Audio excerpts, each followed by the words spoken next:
రాజకీయాలు పరిణామాలు శరవేగంగా మారిపోతున్నాయి. ఎన్నికల షెడ్యూల్ రావడంతో అధికార ప్రతిపక్ష పార్టీలు వ్యూహాలకు పదును పెట్టాయి. ఇప్పటికే వైసీపీ, టీడీపీ, జనసేన, బీజేపీ కూటమి అభ్యర్థులను దాదాపు ప్రకటించగా కాంగ్రెస్ మాత్రం పోటీ చేయాలనుకుంటున్న అభ్యర్థుల నుంచి దరఖాస్తులను స్వీకరించగా ఇంతవరకు ఎలాంటి ప్రకటనలు చేయలేదు. అయితే కాంగ్రెస్ అభ్యర్థులను త్వరలోనే ప్రకటించడానికి అధిష్టానం సన్నాహాలు చేస్తుంది. రాష్ట్ర కాంగ్రెస్ అధ్యక్షురాలు వైఎస్ షర్మిలతోనే అభ్యర్థుల ప్రకటన మొదలు పెట్టాలని హైకమాండ్ యోచిస్తున్నట్లుగా తెలుస్తోంది. విశ్వసనీయ వర్గాల సమాచారం మేరకు కడప లోక్సభ నుంచి వైఎస్ షర్మిల పోటీ చేస్తారని తెలుస్తోంది.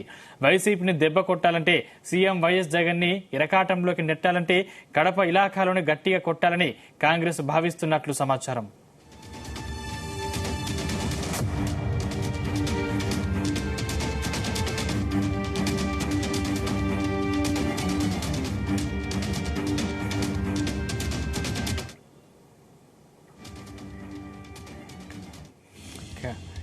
ఇదే అంశానికి సంబంధించిన మరిన్ని పూర్తి డీటెయిల్స్ మా ప్రతినిధి రామచంద్ర అందిస్తారు. రామచంద్ర, సందీప్, కడప లోక్సభ నుంచి వైఎస్ షర్మిల పోటీ చేస్తారని తెలుస్తోంది. అయితే వైసీపీని దెబ్బ కొట్టాలంటే సీఎం జగన్ ను ఇరకాటంలో పెట్టాలని చెప్పి కూడా కాంగ్రెస్ పార్టీ అధిష్టానం భావిస్తున్నట్లుగా తెలుస్తుంది. ఈ నేపథ్యంలోనే కడప ఇలాకాలోనే గట్టిగా దెబ్బ కొట్టే విధంగా కాంగ్రెస్ పార్టీ వ్యూహం రచిస్తున్నట్లుగా సమాచారం అందుతోంది. ఆ నేపథ్యంలోనే కడప ఎంపీగా వైఎస్ షర్మిలను పోటీలోకి దింపాలని చెప్పి ఏఐసిసి నేతలు అలాగే ఏపీపీసీ నుంచి కూడా వైఎస్ షర్మిలకు తీవ్ర ఒత్తిడి చేస్తున్నట్లుగా తెలుస్తోంది. 25వ తారీఖున ఏఐసిసి సమావేశం ఉన్న నేపథ్యంలో ఆ రోజే కాంగ్రెస్ పార్టీ ఏపీ అభ్యర్థులు ఎవరు అన్న దానిపై కూడా ఒక క్లారిటీ వచ్చి అలాగే ఆ రోజే జాబితాను విడుదల చేసేందుకు కూడా వారు కసరత్తు చేస్తున్నట్టు తెలుస్తోంది. అయితే ఎంపీగా పోటీకి అంగీకరించినట్లుగా వైఎస్ షర్మిల అంగీకరించినట్లుగా మనకు సమాచారం ఉంది.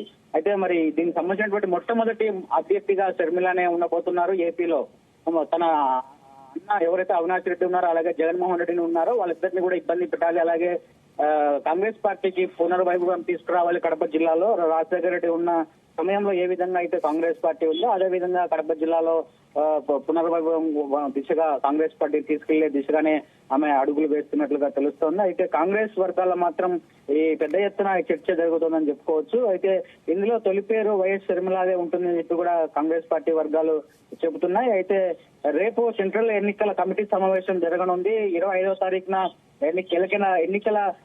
ఎన్నికల్లో పోటీ బరిలో ఉండబోతున్నటువంటి జాబితాను కూడా విడుదల చేసే క్రమంలోనే షర్మిల పేరును కూడా చాలా గట్టిగా వినిపిస్తున్న నేపథ్యం అయితే కనిపిస్తోంది.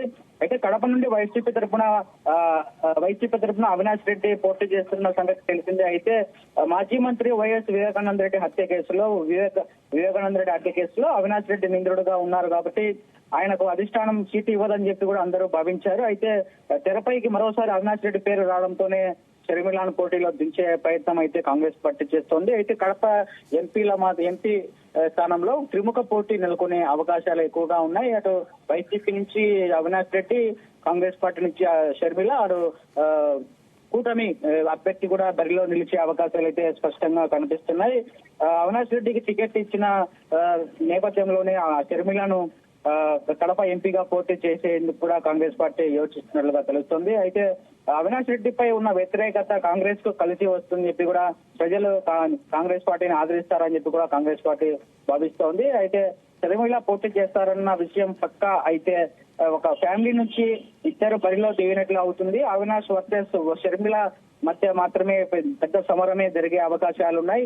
అయితే రాజకీయ విశ్లేషకులకు నియోజకవర్గాలు ప్రజలు కూడా చర్చించుకుంటారు బట్టి ఆసక్తిగా చర్చించుకుంటా ఉన్నారు. ఈ మధ్యనే వైజాగ్ నుంచి షర్మిల పోటీ చేస్తారని చెప్పి కూడా ఒక ప్రచారం అయితే జరిగింది.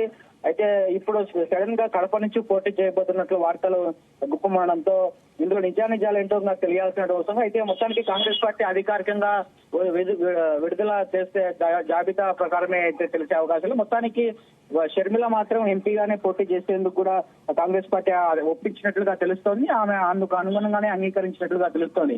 ఎందుకంటే 2వ స్థానం కోసమైనా పోటీ చేయాలని చెప్పి కూడా కాంగ్రెస్ పార్టీ భావిస్తున్న నేపథ్యంలోనే షర్మిలను కడప ఎంపీగా పోటీ చేయిస్తున్నారని చెప్పి, ఎందుకంటే గత వైఎస్ఆర్ తన కుమార్తెగా షర్మిలకు చరిష్మా ఉంది కాబట్టి పోటీ చేస్తే ఖచ్చితంగా వైఎస్ఆర్ కాంగ్రెస్ పార్టీకి ఉన్నటువంటి కొన్ని ఓట్లను చీల్చగలిగితే మనం విజయం సాధించిన దిశగా ఉంటుందని చెప్పి కూడా వారు భావిస్తున్నట్టు తెలుస్తుంది. ఆ నేపథ్యంలోనే తన అన్న వైఎస్ అవినాష్ రెడ్డికి షర్మిలకి మాత్రమే మధ్య గట్టి పోటీ ఇస్తుందని చెప్పి కూడా భావిస్తున్నారు సందీప్.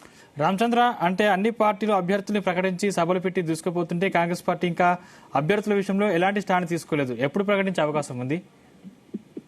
ఎన్నికల నోటిఫికేషన్ ఇంకా రాలేదు కాబట్టి ఎలక్షన్ కోడ్ వచ్చింది. ఇక మరి కొన్ని సమయం మరింత సమయం ఉంది కాబట్టి ఈ 25వ తారీఖు, ఈ నెల 25వ తారీఖే కాంగ్రెస్ పార్టీ జాబితా విడుదల చేసేందుకు కూడా సన్నాహాలు చేస్తోంది. ఈ నేపథ్యంలో రేపు ఎన్నికల స్టీరింగ్ కమిటీ కూడా భేటీ అవబోతోంది ఢిల్లీలో.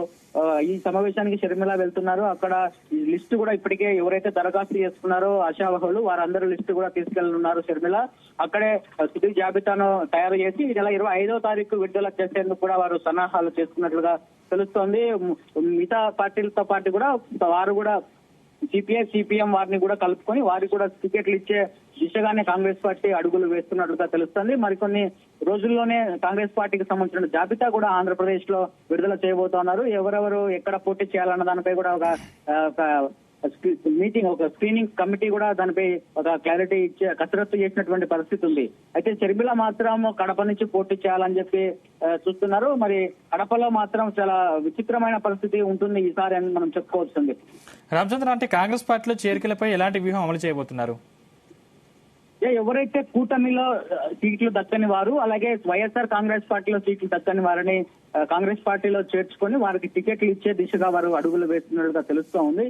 ఎవరైతే అసంతృప్తులు ఉంటారో అటు టీడీపీ, బీజేపీ, జనసేన అభ్యర్థులుగా ఆశించి వారికి టికెట్లు రాలేదు వారిని, అలాగే వైఎస్ఆర్ కాంగ్రెస్ పార్టీలో టికెట్ ఆశించి నియోజకవర్గ స్థాయిలో మంచి బలమైన నాయకుడు ఎవరైతే ఉంటారో వాళ్ళందరినీ కూడా కాంగ్రెస్ పార్టీలో చేర్చుకొని వారిని పోటీలకు దించే యోచనలో అయితే కాంగ్రెస్ పార్టీ ఉంది. ఆ దిశగా అడుగులు వేస్తున్నట్లుగా తెలుస్తోంది. ఏదైతే ఈ ఎన్నికల అభ్యర్థులను ఎవరైతే జాబితా ఉంటుందో ఆ జాబితా లోపే ఇవి జరిగే అవకాశాలు ఉన్నాయి. మనం చూసాం, వైజాగ్ లో ఒక మీటింగ్ కూడా పెట్టారు. సీఎం రేవంత్, తెలంగాణ సీఎం కూడా రేవంత్ అక్కడికి పాల్గొన్నారు. మరికొన్ని ఎన్నికల ప్రచార సభల్లో తెలంగాణ సీఎం రేవంత్ రెడ్డి కూడా పాల్గొనే విధంగా కూడా కార్యాచరణ రూపొందిస్తున్నట్లుగా తెలుస్తోంది. Right, thank you Ramachandra.